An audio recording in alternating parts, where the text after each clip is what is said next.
Когда я думала об этом пространстве, я поняла, что наиболее подходящий угол вот этот. А беседка раскроется веером от забора до забора. Часто при закладывании фундамента загородных построек приходится проводить ряд подготовительных работ. Выкапывать ямы, выравнивать поверхности. Мы пошли другим путем и решили установить фундамент на винтовых сваях. Такому фундаменту даже гидроизоляция не нужна.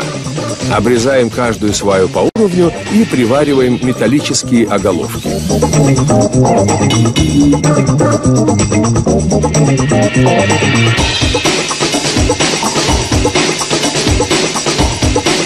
Функцию нижней обвязки в данном случае выполняет деревянный ростверк, который фиксируется с помощью специальных шпилек. Теперь устанавливаем вертикальные стойки. Они должны быть основательными, ведь будут держать всю конструкцию. Набиваем лаги для пола. Ну вот, скелет нашей будущей постройки готов. Теперь здесь раскрылась веером чудесная беседка со столом и даже гамаком. Малосимпатичный металлический забор спрятался за красивыми деревянными шпалерами из лиственницы. Но, несмотря на всю перестройку, свободного места осталось много, ведь самое главное – грамотно распорядиться пространством.